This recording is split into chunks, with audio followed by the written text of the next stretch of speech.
If you bought Ecstasy in the 90s in Pensacola, chances are good you got it from our next guest. His lifestyle got him in and out of jail a dozen times before eventually going to prison for 11 years for burglary with aggravated battery great bodily harm.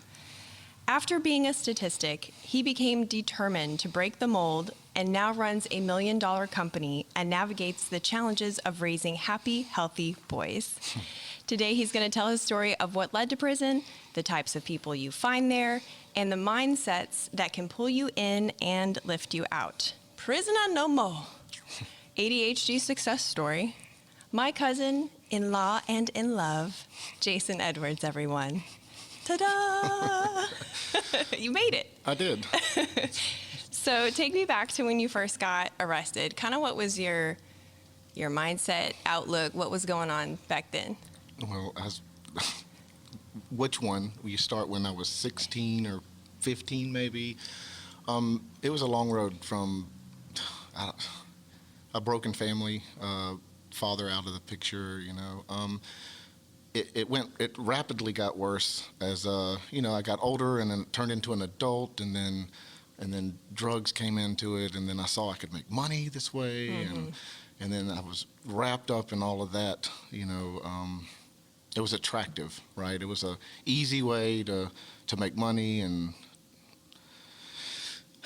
it was. Yeah. Is it one of those things like once you kind of get wrapped into it, it's hard to just go, you know what, guys? I'm good. Never mind. It is. It is. I usually take whatever I'm doing, and I take ownership of it. So. Back then there was a lot of people that depended on me. I know this sounds weird, but there were people that depended on me to help them make rent or help them make money, or you had to feed the and this is a terrible story, but feed the addictions, and I was the person. So it became like the center point of a lot of people, and then at some point naturally with drugs, they tear you apart, they rip you up, and they spit you out, and they don't care, right? So at some point, it started getting rough. It was easy at the beginning. I'm this social butterfly, I'm happy, I'm always got jokes, I'm a comedian, right? And, at the beach, surfing, whatever, party, and then it started getting serious. Like, this is a lot of money here, and people started, like, taking angles at me, and then I didn't trust anybody, and then there was these pockets of enemies, like it was real. It was intense, and quantify a lot of money because people don't know. So it was about 1,000 pills of X a week, anywhere from $25,000 a week to 30. It just depended. I mean, it depends on 25,000 a week. It was a lot. It was a lot of money moving through Pensacola at that time. Yeah. Well, no wonder it got serious real fast. And so I go from this, just, hey, let's just hang out and, have a good time and just be this butterfly in life, to like, protecting and scared and defensive. And there were people that came with me just as like help, like just to have, not protection, but it was protection. I mean, there were people out there that at some point thought that they could take from me what they thought was easy, I guess. Yeah. And then that's when the charges ended up. So, there was a lot of stupid, silly stuff along the way, driving with a suspended license here or there, or, random small charges that just kind of kept me on the path of building the resume for ultimately my demise. And then one day they finally took it. So they took it. They attempted to take it, and at this point, you got the whole underground town of Pensacola. You got the whole underground town of Pensacola looking at me, going, "How are you going to react to this?" And like it was like I had to act as aggressive and a bully, and I had to, it was this persona that I had built up to just represent in a way that kept me safe, I guess is the best way to put it. Unfortunately, I didn't know at the time, and ignorance is no excuse to the law. I learned real quick, is that charge is one of 7 in Florida punishable by life charges. So at the end of all that, this happens. We fight. Somebody gets hurt. You know, I'm kind of rapidly firing through this pretty intense moment of my life, and investigators are coming, and I'm like, whoa, I don't know what's going on here. Like, all this stuff's coming at me, and I was at the bottom of the barrel here, right? I was the worst of the worst in Pensacola at the time. You know, I had no morals. I had no integrity. I didn't have anything. You know, just it was every day, get up and do your thing. And then now these investigators are coming, and they're asking me these questions, and I'm like trying to paint this picture of, you know, the preacher's grandson, and, you know, like, oh, I'm okay, it's cool, you know, and they saw right through it, you know, and so yeah, they charged me with, as it said, aggravated battery, great bodily harm, burglary of battery, and as I started fighting my case and spending tons of money on you know, attorneys and stuff. I mean, I realized I'd made a mistake that I cannot come back from now, and it's just pay the piper. And So that's when you started realizing, like, prison might be happening. yeah, oh yeah. There was no question about it. It was 30 years on the table, like right off the bat. Or first they were like, you know, this is a punishable by life charge. And I was like, no, I didn't. We just got in a fight. I was just trying to downplay this thing. And we did. We really did get in a fight. You know, I mean, without going into all the specifics of the story, they started a fight with me. I responded, and then here we are, and I'm the bad guy, you know, and I was. So it was really hard for me to, it was really easy for me to accept kind of how the everything transpired, because when my mind was clear and the world around me wasn't coming at me at all angles really fast, and it was easy for me to kind of see. I mean, I was raised right, you know. I mean, my grandparents and my mom, and there was deep-rooted stuff that says, hey, you're a good guy, you know. I just lost my way, but so you're not giving yourself excuses. You're saying, like, hey, I should have known better, and I should have known. I got wrapped up, and right, yeah. And so, I mean, even through the case, I didn't really fight to fight it and say not guilty. I'm saying, hey, I did this. These are the things that I want to do not to do it again, and have mercy on me, pretty much, you know? It's just, and the judge, I think, I mean, most people wouldn't agree to it, but I think that she was lenient, but I was staring down 30 years, and they weren't coming off 30 years for about 8 months. It scared the crap. Anyway, I'm like telling the story now, and it's okay. weird. They're part of the story too. Yeah. So yeah, but absolutely. So when you got to prison, tell me about the people that you met there and the types that. Well, explain the difference between jail and prison, because I didn't know until kind of recently, and I don't think most people know. Right. So. All right, so county jail is where you go waiting to go to prison, or if you've done something that doesn't deem a state crime, that that you'll do county time. So there's two different ways to do time. I've been through both of them quite extensively. I have an opinion that it should be prison over county, and the reasons is in county jail everybody's waiting on a charge. They're waiting on the judge. Their family members are screaming at them. Their girlfriends or wives are like going, "What the heck?" And so there's a lot of stress. The high energy in there's a lot of stress. It's really, really stressful, and so there's a lot of anger going on there. There's a lot of people coming off drugs or alcohol, and that's frustrating. Then they want to fight. So there's just this. Because you're all together. Yeah, it's all community based. I mean, you've got 2 levels, 2 beds per level, and 12, so 24, I don't know. And then 36. In prison, you have like a room. It depends on your custody. So in prison, you have either cells if you're like a high risk of escape. So a person on life sentence is not going to be in an open bay dorm, right? Or if you have like a past of aggression, like you're just an angry person, you've fought with the, prison guards, or you do a lot of fighting with prisoners, or so if you're doing all that, then they want to lock you up at night as to not, keep you a close key, but in your kennel. Right. Yeah. And with my charges, that's where I started. So I get off, I'm getting ahead of here. So let me back up for a second. So they give me the sentence. I'm sitting in county jail, and I'm waiting for prison, right? Now, I have just gone through a labyrinth of nightmares, that was a long time. 17 months, I want to say, that I stayed in county jail, fighting the charges, and, not necessarily fighting them, but just going through the motions. There was no fighting. I did it, But so I'm sitting in there, and now my mind is to the next stage. Like, okay, what's next? What's going on where am I going? How do I get through this? Holy, I've got all these years ahead of me, over a decade. And like, how do I get through this? And I remember the first thing that I remember about going to prison was they wake you up in the middle of the night. You don't know that you're going, and you're not supposed to know you're going, right? Because they don't want the bus to get overturned by somebody. So your name comes up on a list like a lottery ticket. They wake you up at like 2 a.m. They tell you to wrap all your stuff up. They put you in a knapsack, and you go down into the tank, and there's no communication with anybody except the people in the tank. So I'm down there. I'm a nervous wreck because here it is, right? I'm doing the Green Mile walk, right? And I'm a nervous wreck, and I've got all these questions. I'm like, I'm a talker. So like when I want to figure something out, I want everybody's brains to tell me what's going on. And so I'm a talker. I'm asking all these questions with these guys. And this old school guy comes up to me, and he sits down. He's like, boy, he's like, you're too young. And I was like 21, I think at the time. He's like, man, you're too young to be doing this, And he's like, and I was like, man, I'm a nervous wreck. And he was like, look, it's going to be simple.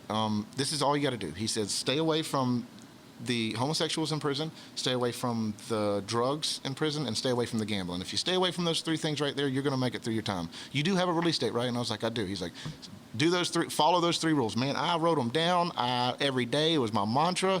For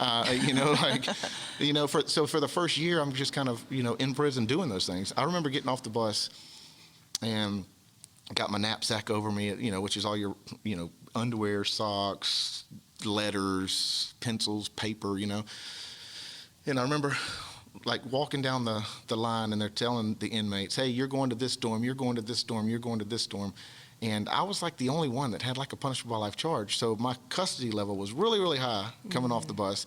And so I'm the only one going down there to this T building, they called it. And as I'm going, I'm just like, I felt really on the street, selling drugs, running the streets, having my friends, all that. Man, I felt really, really big. Right at this moment, I felt about that big. Yeah.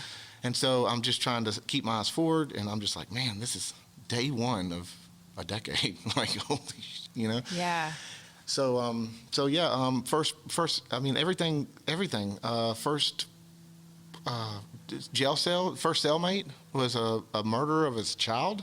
Like there was like so many things that I had to like instantly become okay with, right? So what do you do here? Like I don't approve of this. I don't really want to be around this person. I'm really not really wanting to go to sleep tonight when they lock these doors, but I have to, you got to maintain a presence. You got to keep your chest up. You got to be strong, you know. Your body language has to be specific, right? And all the while in my head I'm going, oh my God, what am I doing? But I'm really sorry. Yeah. Oh, cool. No, I won't do it again. So are you bunked with this person? I was. So it's like bunk beds. Yep. Well, yep. So baby killers like right above or below you? Below me, yes. And then come to find out as I met all these people, man, it's a whole new world in there. I mean, it's a whole world. Like everybody you can think of. I mean, everybody. I mean, I was, and I'm getting ahead of myself here, but I'm going through 10 years of experience. I'm just throwing ideas out. No, it's good. So I was bunked with Fast Freddie Yoakum, which was one of the top 3 notorious jewel thieves in America. He used to work for the mob. He passed away now. But when I had him, when I was in a bunk, this is one of my favorite. There's a couple of good ones. Like I've met some pretty famous people.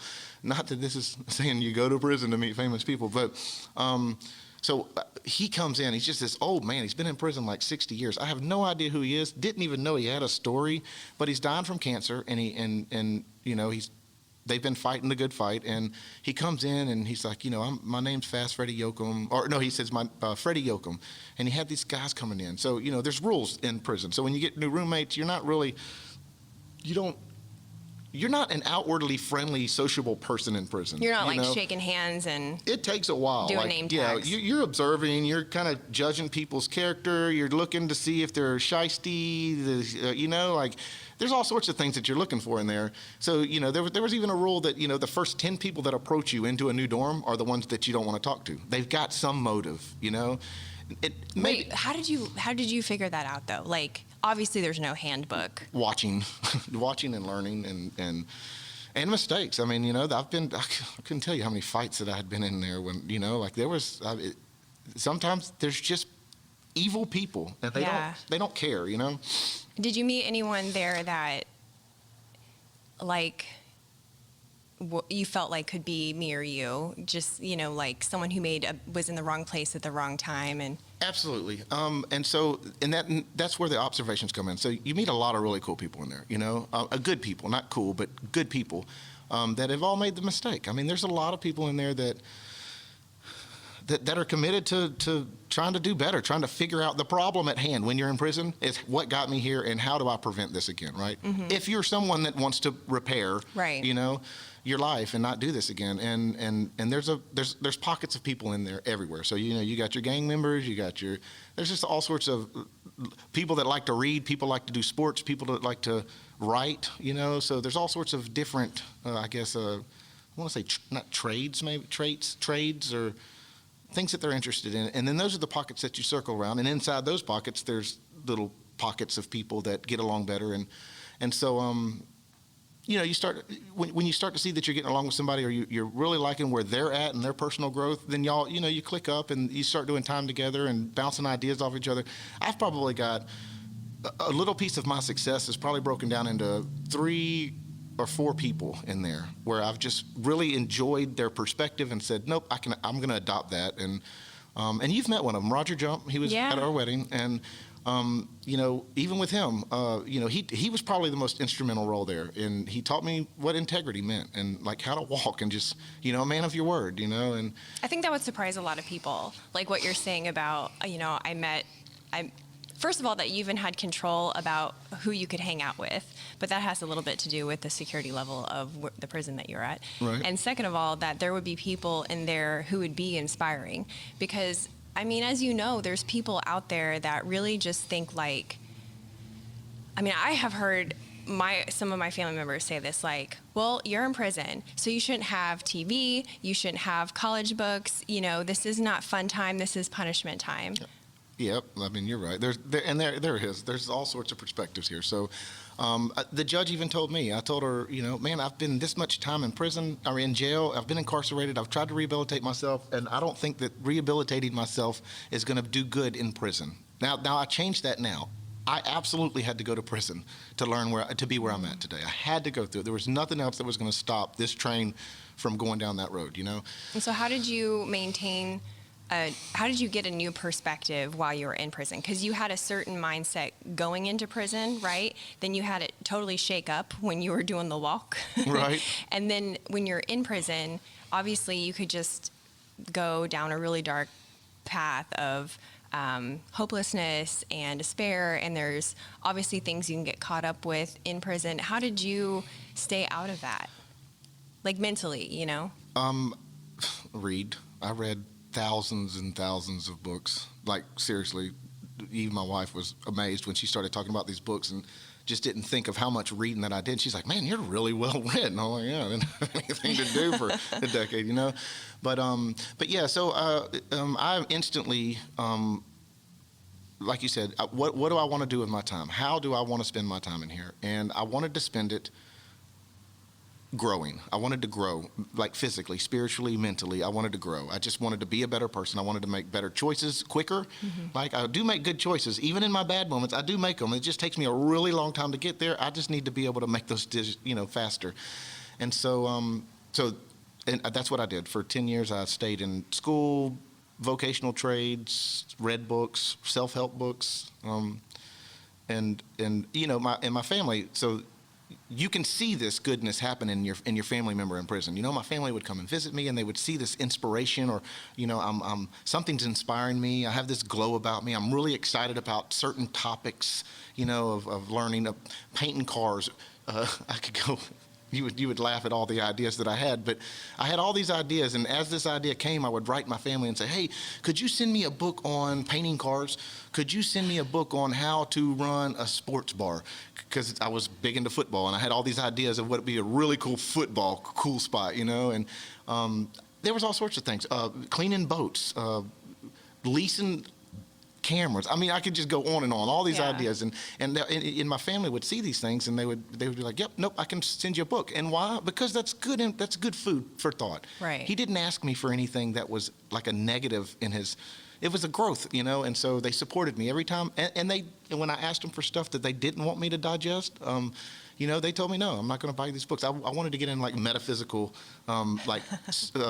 religion. Like I wanted to get on the metaphysics of it. And so I was asking my mom, hey, I want you to buy me this metaphysical dictionary. And she's like, nope. Aunt Lydia ain't doing that. Ain't doing that. So I'm like, please, I mean, anyway, so that's what I did. I educated myself. I just stayed in there, stayed focused. I wanted to make sure, because I knew it when I was getting out, that the charges that I had were going to be a tick on me. I mean, like, I'm coming out and I'm going to say, hey, I'm this shining, awesome person. Please give me a chance. And they're like looking at your record and going, no, you're a terrible person.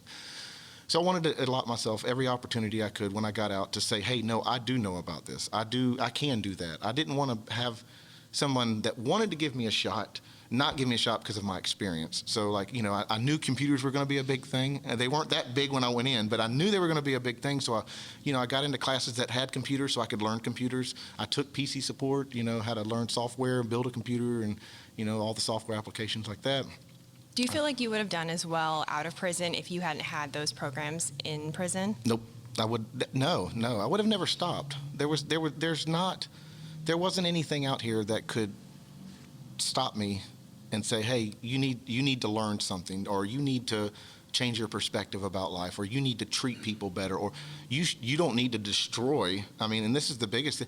There are people in this town now still that have that drug addiction, and there are people in there that I feel responsible for. Like, I can remember when that little epidemic of ecstasy hit Pensacola back then, and I hold those things responsible. I mean, I hold myself accountable for that. And those are I don't know. I'm losing my thought there with it's okay. with the the repercussions of it. It just didn't destroy my life. It destroyed everybody that was associated with me back then. Even my brother. Lucky for me, I think he really did learn his lessons. And I'm not going to say he learned them all from me, but I can tell you that my little road to prison really scared him. He still bumped his head a couple of times. He had to learn his own lessons, but he came out the other end a lot better position. I think what a lot of people don't realize is we're really all just one or two bad decisions away from going to jail and possibly also going to prison. Yeah. You told me about that guy that had that DUI. He was like on leave or something, the military guy, and he had no prior. Nope, he had no priors. He was a good guy, and he's still a huge advocate right now in the world. I mean, you can see him on TV. He does big speeches around America about drunk driving and what it can do for people. I mean, and the funny thing about so here's how that goes down. He has a beer. He is over He's over a legal limit, right? But he wasn't driving crazy. He was in functional. He had good faculties about himself going home, and someone else lost control of their car, hit the other car hit him, that car runs off. These girls died that ran into him, but because he had alcohol, he goes to prison. DUI, driving under the influence, and it cost their life, And it's like, man, you're just driving down the road, minding your own business. Yep, I had a couple beers for lunch with my buddies or whatnot, and next day you're in jail and fighting for your life. And he had like 30 years, 40 years on that? Yeah, I think it was, I read at least 30, I think. Which is a lot of time. Now, he beat it. He come back, the family of the, daughters, saw that they're, as they kind of got through their grief and probably looked at it as a whole, they realized that it really wasn't his fault. Well, they asked him to go on tour with the family to do talks in schools, I think. Oh, you read that. You read the article. I do my research, please. Yeah, so prison's full of people that, like yourself, that you were going down a wrong path and you deserve to be in prison. And then it's, I guess everyone, you could say, deserved being in prison. But I guess what I'm saying is there's those people, unfortunately, that are just never going to rehabilitate. And, they're just always going to be down that path. But there's a lot of people in prison that are not like that as well. And we, on the outside, aren't all that different from those folks on the inside. So if you were going to, say something to a young person or even just like a young adult going down this path that you were when you were in and out of jail for stupid stuff before you had the major arrest, what would you say to them? So are we talking about the people that are being knuckleheads? Yes, dear knuckleheads. Dear knucklehead. Well, and the funny thing is, you can't. I don't know that there's a way to stop it prematurely. I had to go through what I went through to get where I'm at. I mean, it was just an experience that I had to take.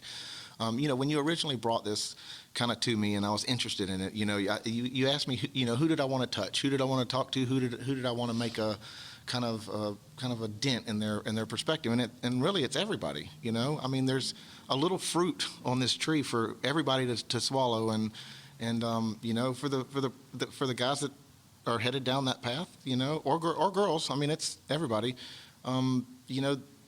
Just when the world forces you to stop and take a look at yourself and self-reflect and do something better in your head, just do it. Just take the time and do it. It'll fix it. Don't fight it. Don't fight it, and you'll know it. And so I have a family member that has a son that's a cousin of mine, that he was another knucklehead. And when I got out and started, making better choices and, being productive and, just being a good person in society, he was reaching out to me, asking me how he should treat his son in there. He wants extra money for clothes or books or, all these. And I said, yes, if you have the means to support. If he's asking for things that can help him grow, support it. If you don't have the money, I get it. I understand if there's no support there, but if you have the ability to support. If they're asking for growth, some support, resources for their growth, then you got to give it to them. I was lucky to have that. And there were a lot of people in there. I mean, I still am connected to a lot of people in there now that are out, and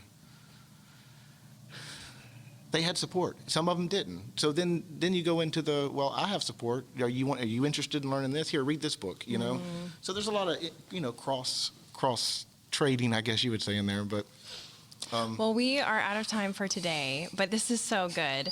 So in the next episode, we'll get to hear about the unexpected challenges of life on the outside and what life is like now, as well as a message for those in prison now or who have family members there. So be sure to get notifications of the new episodes like this one by texting REAL, REAL, to 66866. I almost forgot my own number there. So text REAL to 66866, and that way you'll be in the loop. That's a wrap for now. Thank you.